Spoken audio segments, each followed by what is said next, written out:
row concerns these two rescue boats he mentioned. Both are run by German NGOs. And they have 49 migrants on board altogether. Now, in the grand scheme of things, of course, that's a relatively small number. One of the boats picked up 17 people on the 29th of December. The other one has been at sea for over 2 weeks. The Sea Watch 3 has 32 people on board, including children and teenagers. And it issued a desperate plea last week for them to be taken aboard, saying that a lot of the people on board are suffering from seasickness and stress. The boats are stranded off Malta. Both Italy and Malta have refused to take them ashore, and they've been involved in a row. Malta has allowed supplies to get on board. Italy, meanwhile, its own government has its own internal disagreement over whether or not it should allow women and children to come aboard. So, meanwhile, the Pope here is going above the heads of those governments and appealing to other European leaders to show solidarity, as he says, and let them dock. Well, as you've mentioned there, the focus very much on Italy and Malta thus far, but what about other EU countries?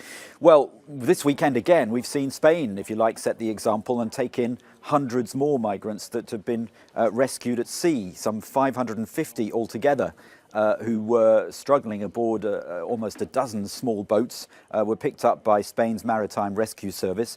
This on top of another 300 plus in late December, who were also rescued and taken ashore in Spain. The numbers reaching Spain doubled last year to some 57,000, but just to put that in perspective, the overall number reaching Europe by non-legal means was well down last year by about a quarter, according to Frontex, the EU's border agency. Meanwhile, what we have is the EU, of course, perhaps one of the reasons for that is its own approach, very much putting the emphasis on preventative measures, including supporting the authorities in Libya, the idea being to bring down migrant numbers. That, of course, has brought all this criticism, and also leaving individual nations really bartering amongst themselves. Now, the Netherlands has offered to take some of the migrants on board these two German ships, but only if other countries do the same. So here we see the crux of the problem, and the Pope's criticism chimes with that of international aid groups and NGOs who've been saying for months that there's a lack of leadership here and a lack of a humanitarian stance, if you like.